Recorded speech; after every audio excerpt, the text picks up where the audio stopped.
जय हिंद स्टूडेंट्स, मैं मिसेस संध्या चालीसगांवकर CS department से आज आपको डिजिटल इलेक्ट्रॉनिक्स के टॉपिक के मैप पे एक प्रेजेंटेशन देने जा रही हूँ। जो कि सभी को पता है, के मैप का पूरा नाम कर्नव मैप है। कर्नव मैप इसका नाम इसलिए पड़ा है क्योंकि इसे एक अमेरिकन कंप्यूटर साइंटिस्ट ने बनाया था। जो कि डिजिटल में आप सभी पढ़ते होंगे बूलियन अलजेब्रा के बारे में। बूलियन अलजेब्रा में हमारी जो मिनिमाइजेशन टेक्निक्स होती हैं वो कई बार इतनी लेंथी होती हैं कि हमें उसे मिनिमाइज करते करते बहुत लंबी हो जाने के कारण थक जाना होता है। इसीलिए कर्नव ने अपनी एक टेक्निक निकाली थी जिसका नाम कर्नव मैप दिया था, के मैप के नाम से, जो एक ग्राफिकल रिप्रेजेंटेशन है। और इसी ऑकवर्ड कंडीशन से बचने के लिए हम के मैप का यूज करते हैं। क्योंकि हम सभी जानते हैं बूलियन अलजेब्रा में हमारे वेरिएबल्स होते हैं, कई प्रकार के वेरिएबल्स होते हैं, 1 वेरिएबल, 2 वेरिएबल, 3 वेरिएबल, 4 वेरिएबल, जिसको हम मिनिमाइज करने के लिए टेक्निक्स का यूज करते हैं। 4 के ऊपर भी हमारे कई वेरिएबल्स होते हैं, जिसमें हमारा 2 वेरिएबल में हम इस तरह से लिखते हैं जिसमें बार वाली कंडीशंस जो होती है वो 0 से रिप्रेजेंट होती है, जो आपको यहाँ पर दिखाई दे रही है। 0 मतलब हमारा ए बार, और ए को हम 1 से रिप्रेजेंट करते हैं। इसी प्रकार कॉलम में हम बी को 0 है तो बार से, और 1 को 1 से शो करते हैं। यहाँ पर आपको हमने ये मिनिमाइजेशन की टेक्निक्स बताई है। जो कि हमें पता है बूलियन अलजेब्रा में 2 फॉर्म होते हैं, एक होता है सोप फॉर्म, एक होता है पॉज फॉर्म। सोप फॉर्म जिसे हम सम ऑफ प्रोडक्ट्स के नाम से जानते हैं, और पॉज फॉर्म जिसे हम प्रोडक्ट ऑफ सम के नाम से जानते हैं। अभी हम यहाँ पर जो है आपको सोप फॉर्म में, बूलियन अलजेब्रा में आपको हम के मैप की टेक्निक्स बता रहे हैं। सोप फॉर्म में हम मिन टर्म निकालते हैं, ये आप सभी जानते हैं। मिन टर्म में हम सोप के लिए हम सिग्मा शो करते हैं। जैसे यहाँ पर अभी हमारी पूरा मैप खाली है तो उसे हम 0 0 से रिप्रेजेंट करते हैं। अगर हमारी इक्वेशन में कहीं पर ए बार बी बार दिया है तो उसे हम 1 से रिप्रेजेंट करते हैं। इसी प्रकार ए बी बार दिया है तो यहाँ 1 से रिप्रेजेंट करते हैं, उसी प्रकार आगे करते हैं। और ऐसे जब हमारे एडजेसेंट 1 आते हैं तो उसे हम लूपिंग के थ्रू शो करते हैं। यहाँ पर हमारा रो में लूपिंग है, यहाँ कॉलम में लूपिंग है। लेकिन यहाँ पर जब इस तरह से हमारे 1 आएंगे तो इन्हें हम कोई लूपिंग टेक्निक का यूज नहीं करेंगे, और यहाँ पर हमारी कोई मिनिमाइजेशन टेक्निक नहीं बनेगी। इसी तरह से हम आगे बढ़े तो 3 वेरिएबल की बात आती है। 3 वेरिएबल में हम यहाँ से इस तरह शो करते हैं। ये हमारे कॉलम है, ये हमारे रो है। यहाँ पर 0 और 1 सेम, ए बार ए, और यहाँ B bar C bar, B bar B C, B C और बी सी बार। इस तरह से यहाँ भी हमारे जो 1 आते हैं वो हम लूपिंग में लेते हैं। लेकिन अगर 4 बार इस तरह से 1 हमारे शो हो रहे हैं तो इन 4 1 को हम लूप ना बोल के कॉर्ड बोलते हैं। इस कॉर्ड में जब हम मिनिमाइजेशन करते हैं, यहाँ पर अभी हमारे 3 वेरिएबल्स हैं। जैसे यहाँ पर दिया है 0 1 4 5।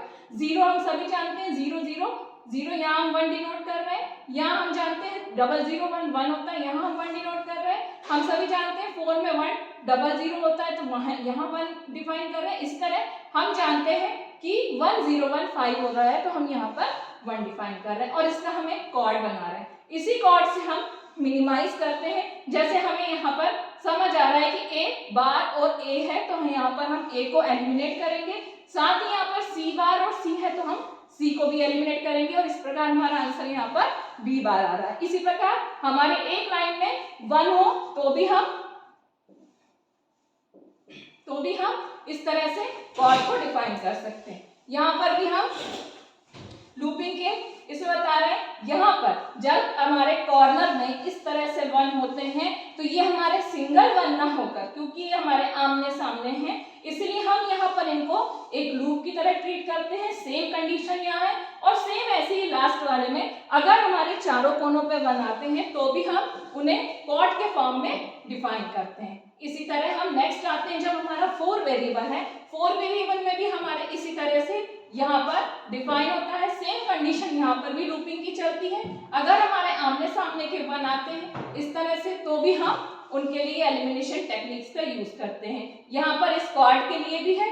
क्वाड में चूंकि हमारे वहां पर 3 वेरिएबल थे, 3 वेरिएबल में हमारा एक ही वेरिएबल आउटपुट के फॉर्म में आता है, लेकिन यहाँ पर हम 4 वेरिएबल की बात कर रहे हैं तो हमारे 2 जो वेरिएबल हैं वो हमारे आउटपुट के फॉर्म में आएंगे। फॉर एग्जाम्पल जैसे यहाँ पर एक क्वाड में हमारा 1 आया है, जैसे सिग्मा 2 3 6 7, 2 3 6 7 यहाँ पर 1 डिफाइन किया गया है। और यहाँ से हम एलिमिनेशन की टेक्निक करें तो यहाँ से A बार 0 0 है तो वो कॉमन आएगा, और B बार और B है तो वो B एलिमिनेट हो जाएगा। इसी तरह यहाँ से हमारा C 1 1 है तो C कॉमन आएगा, और D बार में है तो D एलिमिनेट हो जाएगा। यहाँ पर भी हमारे दो एडजेसेंट बना है तो इस तरह हमारा कॉर्ड बना है, लेकिन यहाँ पर हमारी मिनिमाइजेशन टेक्निक कैसे होगी, यहाँ पर हमारे 0 और 1 तो A एलिमिनेट हो जाएगा, यहाँ पर आपका C और D बार चुकी है तो D हमारा जो है वो कॉमन निकलेगा, और यहाँ से भी हमारा जो है वो हमारा B जो कॉमन निकलेगा। और यहाँ से हमने देखा कि C जो है एक बार 0 एक बार 1 है तो C एलिमिनेट हो जाएगा, तो हमारा आउटपुट आएगा B D बार। इसी तरह से हमारे चारों वेरिएबल का हम इसमें ट्रीटमेंट करते हैं। आगे हम बढ़े तो इसके लिए जो सर्किट डायग्राम बनता है वो सर्किट डायग्राम अभी यहाँ पर हम आपको 3 वेरिएबल का दिखा रहे हैं।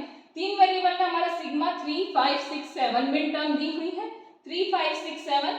यहाँ पर हमें सबको ट्रुथ टेबल पता है कि ट्रुथ टेबल कैसी बनाई जाती है, तो ट्रुथ टेबल के थ्रू हम यहाँ पर, क्योंकि हमारा कहाँ पर है 3 तो 3 पे 1 डिनोट करेंगे, 5 है तो 5 पे 1 डिनोट करेंगे, 6 है तो 6 पे 1 डिनोट करेंगे, और 7 है तो 7 पे 1 डिनोट करेंगे। इसके लिए हमारा एक के मैप बनेगा। के मैप में हम यहाँ पर 3 5 6 7 में 1 डिनोट करेंगे, और साथ ही साथ इसके लिए सर्किट डायग्राम बनाएंगे, जो कि यहाँ पर हमारे एंड फॉर्म में चल रहा है, इसलिए हमने यहाँ पर तीनों एंड गेट लगाए हुए हैं। जहां पर पहला 3 पे हमारा कहाँ का 3 बन रहा है, B और C पे, तो B और C हमारा पॉजिटिव फॉर्म में जाएगा, और A जो है वो हमारा यहाँ पर नेगेटिव फॉर्म में जाएगा। इसी तरह से सर्किट बना के इन सब का प्लस करके हम आउटपुट X निकाल रहे हैं, इसीलिए यहाँ पर हमने यहाँ पर X लिखा हुआ है, और A जो है हमारा यहाँ एक पॉजिटिव फॉर्म में और नॉट गेट लगाकर नेगेटिव फॉर्म में जा रहा है। इस तरह से यहाँ पर हम के मैप को 4 वेरिएबल का भी सर्किट डायग्राम डिफाइन कर सकते हैं, जहां पर जैसे 2 3 4 5 6 7 8 9 यहाँ पर हम सब जगह 1 डिफाइन करेंगे। इसी से हमारी एक इक्वेशन बनेगी, और इन्हीं को हमने जहां जहां पर दिया, जैसे 2 पे 3 पे 4 5 6 7 8 9 पे 1 डिफाइन करेंगे, और सबको हम 0 करेंगे। और इसके लिए यहाँ पर हमने ये सर्किट डायग्राम बनाया गया है, जहां पर बार है वो हमारा यहाँ पर शो होगा, और जहां पर बार नहीं है वो हमारे यहाँ पर शो होंगे। इस तरह से ही हमारी के मैप को सॉल्व करने की इजी और सबसे ग्राफिकल रिप्रेजेंटेशन की सही तकनीक है, ये हम यहाँ पर सीखते हैं। Thank you.